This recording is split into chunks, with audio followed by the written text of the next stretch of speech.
Eh bien, bonjour à toutes et tous, en direct de la chaîne YouTube de Naturopathie. Et je vais cette fois vous expliquer, puisque c'est la saison, bon, nous sommes en avril, c'est la saison du pollen qui démarre. Pour certains, elle a démarré même un peu auparavant avec les pollens de noisetier, par exemple. Mais c'est la grande saison des pollens qui démarre avec les pollens de graminées ou d'arbres tels que le bouleau ou le platane, qui sont très fortement allergisants. Alors, eh bien, il va falloir un petit peu proposer des traitements naturels saisonniers par rapport à ces allergies respiratoires, notamment ce qu'on appelle classiquement ou familièrement le rhume des foins. Eh bien, on va proposer plusieurs catégories de produits. Tout d'abord, on va limiter la réaction allergique en donnant des plantes ou des produits antihistaminiques. Alors, il y en a quatre qui se dégagent, principalement, qui sont tous les quatre aussi efficaces, qu'on peut utiliser en alternance. Par exemple, au mois de mars, alors là c'est passé, mais au mois d'avril, on peut utiliser un des produits antihistaminiques et au mois de mai, l'autre produit, et éventuellement au mois de juin, le troisième produit, pour passer la période des allergies respiratoires sans encombre. Alors, nous avons par exemple les œufs de caille. Les œufs de caille, on va prendre 2 gélules par jour, hein, le matin à jeun par exemple. On peut également utiliser un champignon. Alors, il y a deux espèces qui sont anti-allergiques. L'Agaricus bisporus, qui est le champignon de Paris, tout simplement, ou encore l'Agaricus campestris, qui est le rosé des prés. Alors, on peut le prendre en gélule ou en version buvable. Un demi-bouchon par jour le matin à jeun, qui sera très facilement biodisponible et très efficace.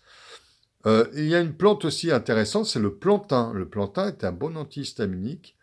Et en huile essentielle, on peut utiliser l'estragon, qu'on peut, on peut appliquer à raison d'une goutte sous chaque narine, donc le matin par exemple, ou en cas de poussée allergique, quand on sent les premiers picotements de l'allergie au niveau du nez, au niveau des sinus et du nez. À ce moment-là, on peut appliquer une goutte sous chaque narine d'estragon en huile essentielle. On peut l'appliquer pure, ça ne pose pas vraiment de problème.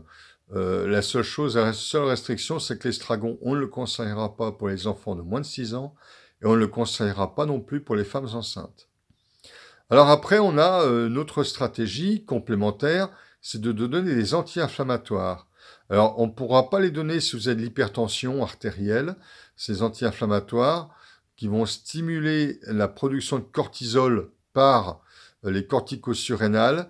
Ce sont des plantes aussi qui stimulent la production d'adrénaline et donc contre-indiquées en cas d'hypertension. Sinon, les gens qui n'ont pas d'hypertension peuvent prendre du cassis en extrait de bourgeon, très efficace comme anti-inflammatoire et anti-allergique, ou encore le pin sylvestre ou l'épinette noire en huile essentielle qu'on peut appliquer au niveau du dos, hein, à hauteur des reins, à mi-dos à peu près. Hein. Ensuite, eh bien, nous avons des régulateurs immunitaires qu'on peut conseiller également. La nigelle, le hêtre en extrait de bourgeon ou le cordyceps en champignon. Voilà trois produits régulateurs immunitaires utiles, très très utiles même, pour réguler la réaction immunitaire en cas d'allergie. Donc moi je conseille un antihistaminique au choix, parmi les premiers que j'ai cités, un stimulant des surrénales au choix si on n'a pas d'hypertension, et un régulateur immunitaire qu'on peut prendre, un parmi les trois que j'ai cités.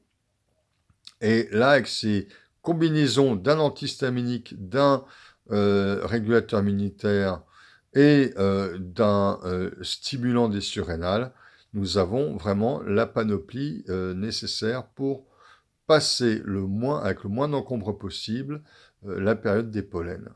Eh bien, je vous remercie pour votre attention et n'hésitez pas à vous procurer ces produits dans notre boutique en ligne. À très bientôt.